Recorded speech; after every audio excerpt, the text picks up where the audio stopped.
MotoGP lovers, bagaimana kabar kalian? Jangan lupa tetap jaga kesehatan di masa pandemi ini ya. Dan juga tonton terus channel Arena Balap agar kalian tidak ketinggalan informasi menarik seputar MotoGP.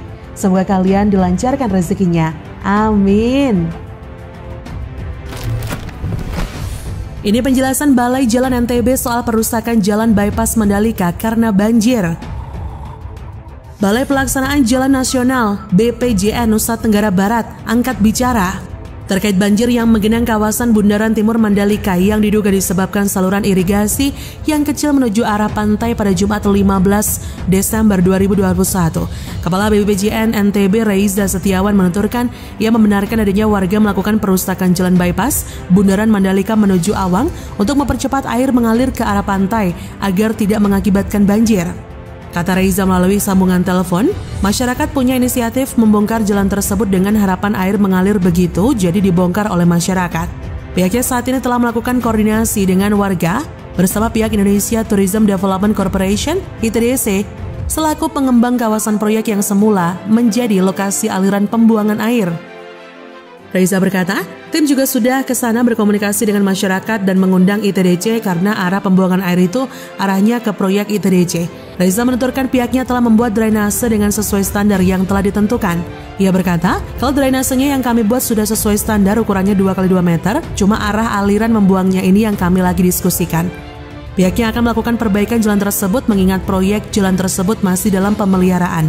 Pada prinsipnya tentunya akan diperbaiki jalan tersebut karena masih dalam masa pemeliharaan. Nah, sebelumnya diberitakan warga yang terdampak banjir di Dusun Songgong, Desa Sukadana, Lombok Tengah, tepatnya berada di sekitar Bundaran Mandalika, merusak jalan bypass dari arah Bundaran menuju Awang. Warga merusak jalan tersebut karena saluran irigasi tidak bisa menampung air hujan, sehingga terpaksa harus membongkar jalan agar airnya mengalir dengan lancar menuju pembuangan ke arah pantai. Di sisi lain, persiapan sambut tes pramusim MotoGP Indonesia 2022, jalan menuju sirkuit Mandalika bakal dilebarkan. Pengerjaan fasilitas pendukung jelang tes pramusim dan MotoGP Indonesia 2022 terus dikebut. Sejumlah jalan yang menjadi akses menuju sirkuit Mandalika juga terus diperbaiki. Salah satu jalan pendukung menuju sirkuit yang akan diperlebar adalah Jalan Kuta Keruak, Lombok Timur. Hal tersebut juga dibenarkan oleh Gubernur NTB Zulkifli Mansyah. Dia berkata, kalau Jalan Kuta Keruak sudah bagus, saya yakin MotoGP Indonesia lebih mantap lagi. Menurut Zulkifli, langkah tersebut juga bisa meningkatkan rasa percaya diri dalam menyambut event balap kelas internasional. Bahkan, Gubernur NTB ini sangat yakin kalau Indonesia layak menggelar event balapan Formula One. Dia berkata, kesuksesan IATC dan World Superbike Indonesia 2021 menjadi bukti kalau kita mampu menggelar balap F1. Zulkifli menjelaskan untuk saat ini pihak pengelola lebih fokus untuk menyukseskan MotoGP Indonesia 2022 terlebih dulu. Dia berkata, MotoGP yang memiliki penonton lebih banyak dari World Superbike harus didukung dengan penataan dan pembangunan fasilitas yang lebih baik. Sesuai arahan Presiden RI Jokowi, persiapan MotoGP dan event lainnya harus dipersiapkan dengan matang agar lebih siap lagi. Zulkifli Mansyah berkata, kami menyampaikan terima kasih kepada Presiden Jokowi yang mendukung penuh pembangunan berbagai fasilitas pendukung sirkuit Mandalika.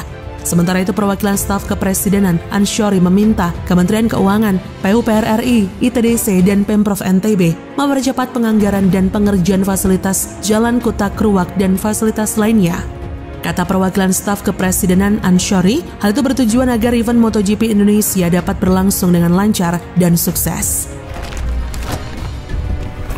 Dorna Sport hapus sirkuit Sepang dari kalender MotoGP 2022. Sirkuit Mandalika Indonesia jadi primadona baru. Dorna Sport sebagai penyelenggara MotoGP telah merilis kalender sementara MotoGP 2022 pada Kamis 7 Oktober 2021 lalu. Pada musim mendatang, MotoGP akan berlangsung dalam 21 seri. Dalam kalender tersebut, MotoGP Indonesia masuk sebagai tuan rumah untuk seri kedua yang akan digelar pada 18 sampai 20 Maret 2022. Indonesia bukan menjadi satu-satunya negara di kawasan Asia Tenggara yang menjadi tuan rumah MotoGP musim 2022. Dalam kalender sementara itu ada nama Malaysia dan Thailand yang juga akan disambangi pembalap-pembalap MotoGP. Seperti diketahui, Malaysia menjadi negara di Asia Tenggara yang sangat berpengalaman dalam menyelenggarakan event balap internasional. Sepang sirkuit yang menjadi lokasi balapan di negara itu sudah digunakan untuk ajang MotoGP sejak 99. Tak heran jika Malaysia menjadi tujuan para penggemar MotoGP di kawasan Asia Tenggara. Seperti dilansir dari Medcom ID pada 27 Juli 2018, CEO sirkuit Sepang Razlan Razali mengatakan bahwa penggemar MotoGP asal Indonesia menjadi penonton mancanegara terbanyak yang datang ke Sepang. Berdasarkan data online dari agen travel pada 2018, sebanyak 23,81% penonton mancanegara di sirkuit Sepang berasal dari Indonesia. Namun, penonton Indonesia di sirkuit Sepang tampaknya akan berkurang. Pasalnya 2022 mendatang, Indonesia juga akan menjadi tuan rumah balapan MotoGP.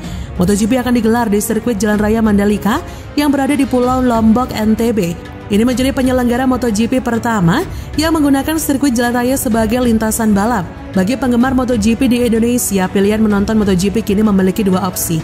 Jika selama ini pilihan menonton MotoGP terdekat hanya di sirkuit Sepang Malaysia, kini ada pilihan lain, yaitu sirkuit Mandalika yang berada di Lombok.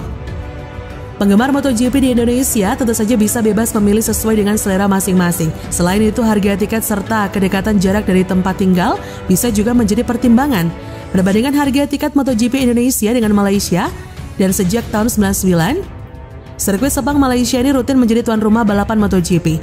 Seperti diketahui, sirkuit Sepang menjadi salah satu sirkuit balapan terbaik di dunia dan sangat digemari oleh pembalap karena memiliki layout lintasan yang sulit untuk ditaklukkan.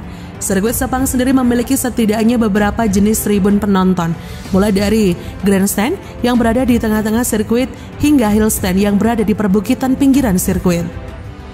Untuk grandstand dibagi menjadi beberapa kategori, harga termurah dijual mulai dari 290 ribuan hingga 1,1 jutaan. Kemudian untuk tribun khusus fans terbagi menjadi 3 kategori, yaitu Valentino Rossi, Marc Marquez, dan Hafiz Syahrin.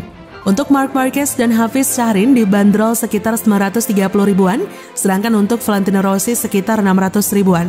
Tribun hillstand menjadi yang termurah karena dibanderol sekitar 150 ribuan. Dorna Sport dengan pihak Mandalika Grand Prix Association, penyelenggara lokal MotoGP di sirkuit Mandalika, hingga kini belum merilis harga tiket MotoGP Indonesia secara resmi.